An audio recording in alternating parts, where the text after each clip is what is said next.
धर्मशास्त्रों के अनुसार गुरुमुख होने का सही आयु, देखिए धर्मशास्त्र में कोई आयु निर्धारित नहीं है। ये कहा गया है यद हरेव विरजेत तद हरेव प्रव्रजेत। जिस समय आपके मन में संसार चक्र से छूटने की इच्छा जाग जाए, वो उम्र कौन सी है ये नहीं, वो समझ है। जिस समय भी आपके समझ में आ जाए वही समय आपके गुरु की खोज का और गुरु की शरणागति का समय होता है।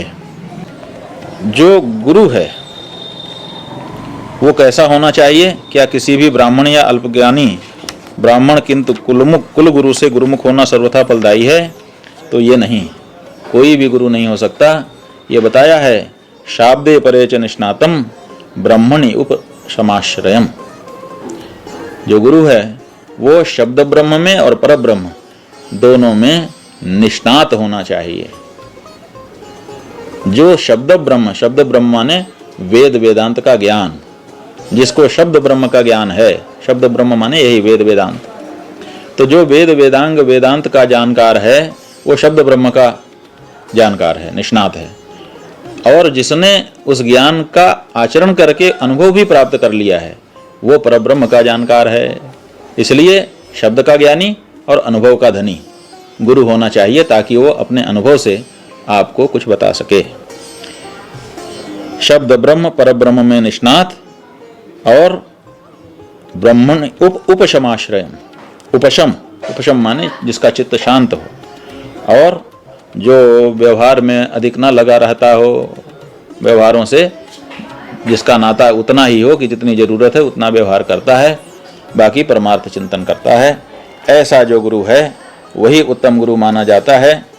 जब आप गुरु के शरण में जाते हैं तो सबसे पहले शास्त्र कहता है कि पहले भगवान को छोड़ दीजिए, पहले गुरु को ही भगवान मान लीजिए। जब गुरु को भगवान मान लेंगे तो उसकी उपासना आरंभ करेंगे, गुरु की सेवा शुरू होगी। अगर गुरु को आप देवता नहीं मानेंगे तो गुरु के प्रति श्रद्धा नहीं होगी, और श्रद्धा नहीं होगी तो सेवा नहीं होगी, सेवा नहीं होगी तो वो पसीजेगा नहीं। इसलिए आरंभ में गुरु को ही इष्ट मानिए, निष्कपट भाव से उसकी सेवा करिए। सेवा करते हुए जो साधना की क्रियात्मक शिक्षाएं हैं उनको प्राप्त करिए।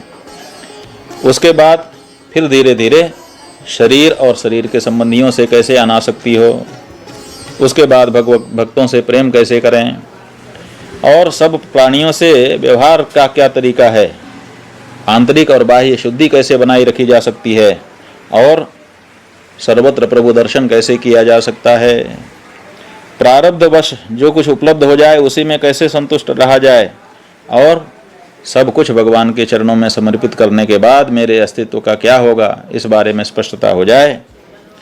ये गुण आपको गुरु सान्निध्य से उपलब्ध होंगे। एक समय ऐसा आएगा जब आपकी बातचीत जो आपके मित्रों के साथ होगी वो भगवत विषय ही हो जाएगी। जब आप कहीं बैठते हैं तो जो राजनीति वाला है वो राजनीति की चर्चा, जो व्यापार वाला है वो व्यापार की चर्चा करने लग जाता है। जब दो लोग बैठे हों और उनके अंदर भगवत चर्चा हो रही हो और बार बार यही दिखाई दे कि जब मिलें तो भगवत चर्चा करें, तो समझो कि अब ये भगवत उन्मुख हो चुके हैं। तो ये जो योग्यता है यह गुरु सेवा से क्रमशः आपको प्राप्त होती है और इसी से भगवत प्राप्ति आपको हो जाती है। वो कोई भी गुरु जो मंत्र शास्त्र का ज्ञाता है, जिसने परंपरा से गुरु परंपरा से मंत्र की दीक्षा प्राप्त की है, वो आपको दीक्षा देगा। अगर उसने स्वयं अनुष्ठान करके उस मंत्र को जगा लिया है तो निश्चित रूप से उस मंत्र से भी आपको आकांक्षाएं पूर्ति होंगी। आप कह रहे हैं कि दीक्षा के बिना मंत्र का जप और अनुष्ठान कितना उचित है। तो दीक्षा परम आवश्यक है। शास्त्रों में एक जगह नहीं है, अनेक जगह। आपको 2-3 उदाहरण बताते हैं। मेरु तंत्र के 6वें प्रकाश में यह बताया गया है कि गुरुम संतोषयेत पश्चात गो हिरण्यांबरादिभिः गुरु तुष्टे ही संतुष्टो मंत्रः सिद्ध्यति मंत्रिणा। गुरु को संतुष्ट करना चाहिए, सेवा से, शुश्रूषा से, उपहार आदि के दान से, कैसे भी करके गुरु को संतुष्ट करना चाहिए। क्योंकि गुरु जब संतुष्ट हो जाता है तब मंत्र वर्ण भी संतुष्ट हो जाता है और मंत्र वर्ण के संतुष्ट होने से उस मंत्र के द्वारा की गई उपासना भी सफल हो जाती है। अन्यत्र भी शास्त्र में कहा गया है कि दीक्षा विधि विना मंत्रम यो जपेत कोटि कोटिशः न स सिद्धि ममाप्नोति सिंधु सैकत वर्णवत। करोड़ों की संख्या में भी अगर किसी मंत्र का जप बिना दीक्षा लिए कर लें तो भी सफलता नहीं मिल सकती है। ठीक उसी तरह से जैसे बालू को कोई कितना ही मथे उससे तेल नहीं निकलने वाला है। और नारद संहिता में क्या लिखा?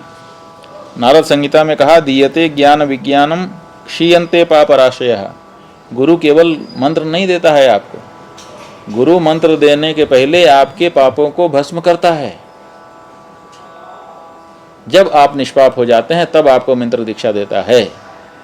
तो जैसे किसी गंदे बर्तन में अगर कोई अच्छी चीज भी रख दी जाए तो वो भी गंदी ही हो जाती है, उसी तरह से जब तक आपकी पाप राशियों को भस्मसात नहीं किया गया तब तक मंत्र आपके अंदर आ भी जाए तो वो परिणाम नहीं दे सकता। इसीलिए गुरु के चरणों की धूल जब आप स्वीकार करते हैं, गुरु के चरणों तक का पान जब आप करते हैं तो आपके पाप राशि का नाश हो जाता है। पाप राशि के नष्ट होते ही शुद्ध अंतःकरण वाले होकर के आप जब दीक्षा ग्रहण करते हैं तब उसमें चैतन्य आता है। पुस्तक में जो मंत्र लिखा हुआ है उसमें चेतना नहीं है, वो चेतना जब वो श्रीमुख से गुरु के निकलता है मंत्र तभी होता है। इसीलिए कहा, दीयते ज्ञान विज्ञानम क्षीयन्ते पापराशयः तेन दीक्षा इति प्रोक्ता प्राप्ता चेत सुगुरोर मुखात। किसी सुंदर गुरु के मुख से अगर मिल जाए तो वो कल्याणकारिणी होती है दीक्षा, उसी को दीक्षा कहते हैं। पिछला तंत्र बहुत सम्माननीय ग्रंथ है, उसमें बताया गया है कि दीक्षा बिना न मोक्ष स्यात्, दीक्षा के बिना मोक्ष नहीं होगा। प्राणी नाम शिव शासनात्, क्यों नहीं होगा? अगर हम मार्ग पकड़ रहे हैं का शिव शासनात्, भगवान शिव ने कह दिया है कि दीक्षा के बिना जो आएगा उसको कुछ नहीं उपलब्धि होगी। तो ये जो भगवान शिव का शासन है, उनका वाक्य है, इस वाक्य के प्रभाव से बिना दीक्षा के किसी को सफलता नहीं मिलती है। साच न स्याद् बिनाचार्यम इत्याचार्य परंपरा। और वो जो दीक्षा है जो शिव जी के शासन से अनिवार्य है किसी भी साधक के लिए, वो बिना आचार्य के नहीं हो सकती है। इसीलिए आचार्य परंपरा हमारे यहाँ चली हुई है, अन्यथा आचार्य परंपरा की जरूरत क्या थी? ब्रह्मा जी ने लिपि का विकास कर ही दिया था, वेद मंत्रों का गान भी कर दिया और लिपि का विकास भी कर दिया। वही किताब चली आती, उसी की प्रति बना करके सबके घर में एक रख दी जाती। फिर नारायण समारंभाम शंकराचार्य मध्यमाम अस्मदाचार्य पर्यंताम वंदे गुरु परंपराम। इस गुरु परंपरा की जरूरत क्या थी? भगवान शंकराचार्य को चार पीठ बना करके चार स्वरूप में अपने आप को अभिव्यक्त क्यों करना पड़ता? अगर गुरुओं की कोई ज़रूरत ही नहीं है तो फिर इनकी उपस्थिति क्यों है? जो चीज़ उपयोग में नहीं होती है उसकी उपस्थिति भी नहीं होती है, लेकिन उपस्थिति बताती है कि इनका उपयोग है। पिछला तंत्र में ही कहा गया है, उपासना शते नापि याम बिना नैव सिद्ध्यति। सैकड़ों उपासना कर लें फिर भी सिद्धि जब नहीं मिलती है, वो कौन सी चीज़ है जिसके कारण ऐसा होता है? कहा, ताम दीक्षा आश्रये यत्नात्। वो दीक्षा है श्री गुरु और मंत्र सिद्धये। मंत्र की सिद्धि के लिए श्री गुरु की दीक्षा प्रत्येक व्यक्ति को, प्रत्येक साधक को, सिद्धि के इच्छुक को प्राप्त करनी ही चाहिए। इसलिए आप दीक्षा प्राप्त करिए। 100 ग्रंथ में लिखा हुआ है, पुस्तके लिखितान मंत्रान दृष्ट्वा पठति यो नरः जीवन नेव स चांडालो मृतस्वाचैव जायते। बिना दीक्षा के केवल पुस्तक में लिखे हुए मंत्रों को देख करके जो अनुष्ठान करने लगता है, जब करने लगता है, जीवन नेव स चांडालो, वो जीवित रहते हुए चांडाल की कोटि में चला जाता है और मरने पर कुत्ते की योनि में जन्म लेता है। ऐसे जो अज्ञानी है वो किताब में लिखे हुए को मंत्र समझ लेता है, वो मंत्र नहीं है, मंत्र जैसा है।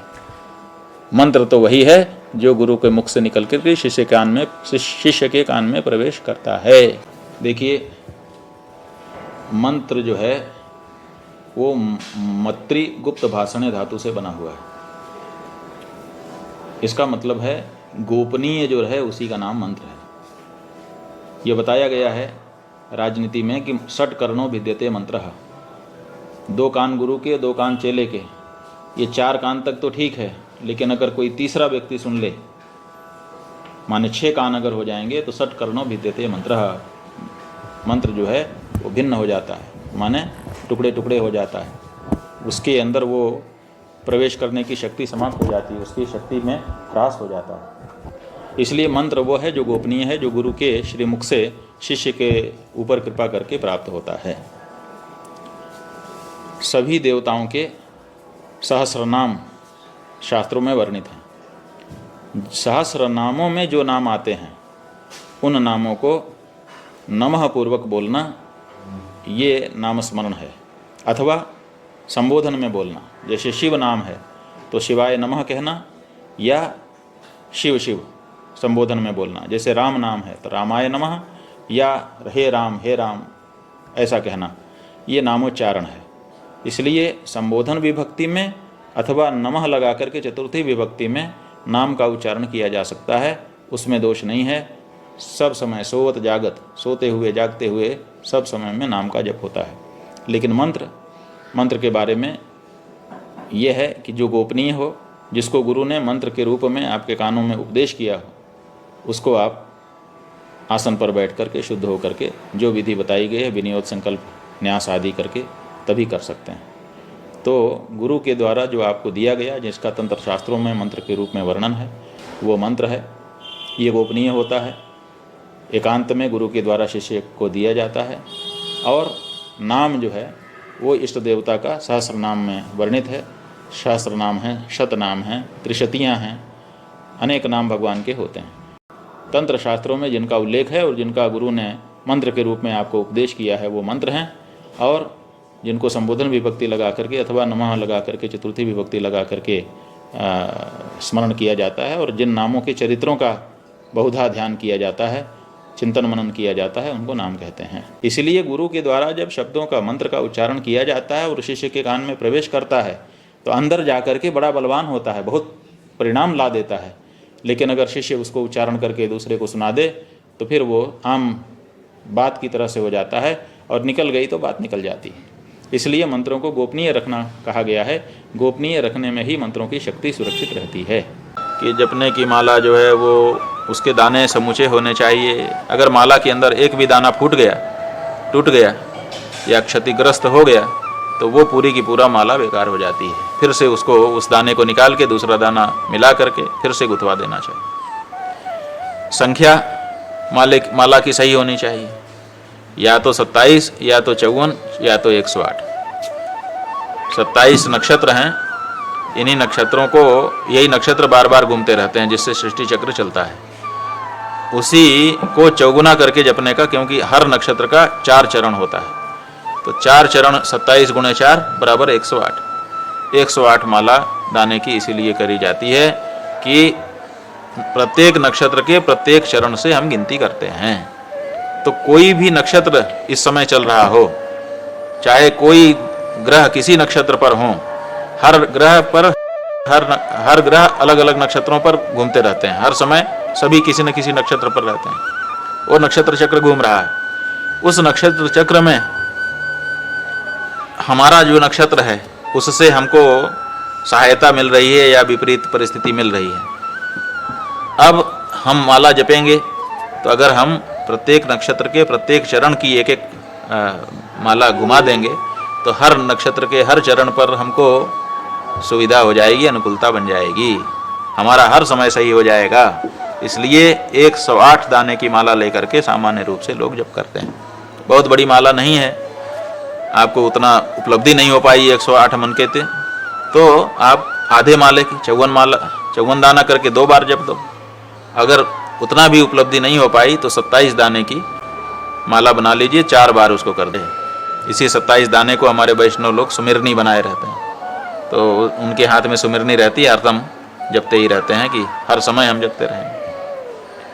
तो जपने की माला जो है उसके बारे में इस बात का ध्यान रखना चाहिए। और ये भी ध्यान रखना चाहिए कि 2 मनकों के बीच में गांठ होनी चाहिए।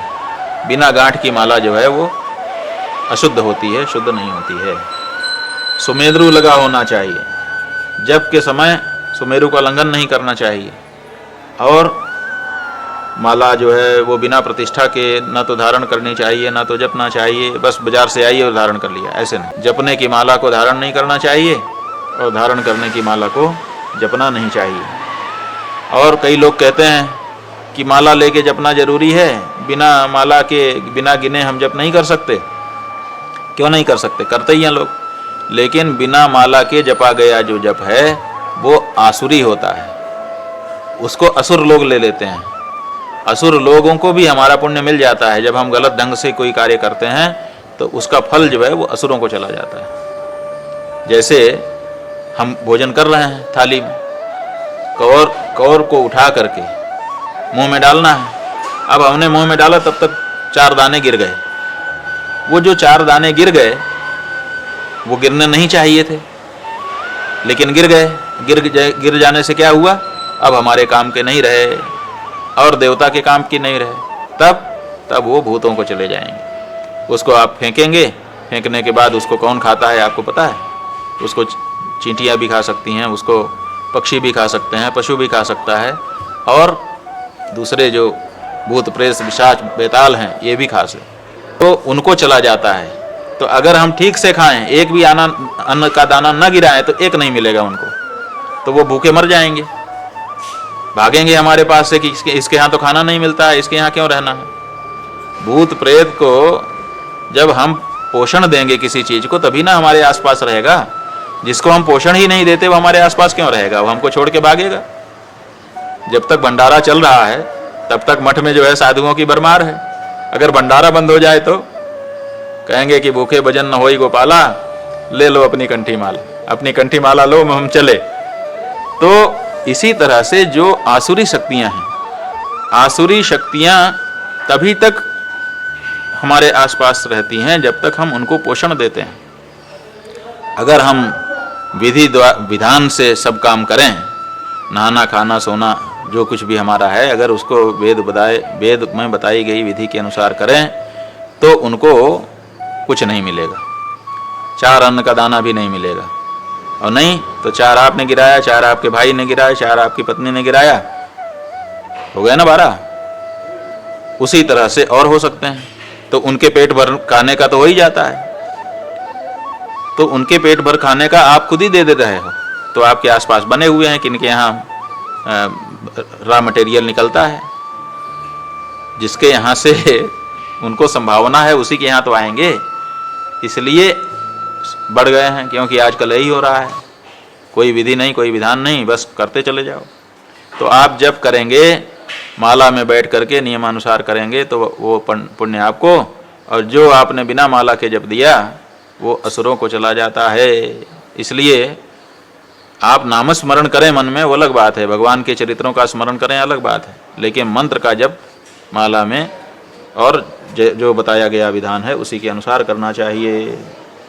ये भी ध्यान रखना चाहिए कि माला जो है वो ढकी हुई हो, माला किसी को दिखाई ना दे। और जो अनामिका है, अनामिका के ऊपर उसको रख लिया जाता है, अंगूठे से उसको रोक दिया जाता है और मध्यमा से उसको चलाया जाता है।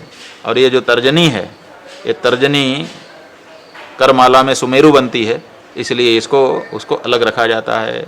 इसका स्पर्श माला से नहीं होना चाहिए, इसलिए तर्जनी को सीधे रखिए, अनामिका पर माला रख दीजिए, मध्यमा से उसको ऐसे ऐसे चलाइए, अंगूठे से रोके रहिए। इस तरह से जप होता है। प्रातः काल नाभि के पास, मध्याह्न काल में हृदय के पास, सायंकाल में नासिका के समानांतर जपमाला को रखते हुए जप करना चाहिए। तो और माला जो है अपनी रहनी चाहिए, दूसरे की माला से जप नहीं करना चाहिए। इसीलिए ये बता दिया कि कभी ऐसी परिस्थिति आ जाए कि आपकी माला ना हो, छूट गई या टूट गई, अचानक माला खंडित हो गई, अब क्या करेंगे? तो कहा कर माला पर जप करो। तो कर माला जो है ये दाहिने हाथ की अनामिका के मध्य से शुरू होकर के यहाँ 1 2 3 4 5 6 7 8 9 10, और ये 2 जो पोर हैं तर्जनी के, ये सुमेरु के रूप में छूट जाते हैं। उसके बाद अनामिका के मूल से शुरू करके और मध्यमा के मूल तक 8 होते हैं। तो ये 8 गिन करके पूरा करके 10 बार ये करे और 1 बार वो कर दे तो 108 की माला का हो जाता है। अनामिका त्रयम पर्व कनिष्ठा तृतयम तथा तर्जनी मूल पर्यंतम करमाला प्रकीर्तिता।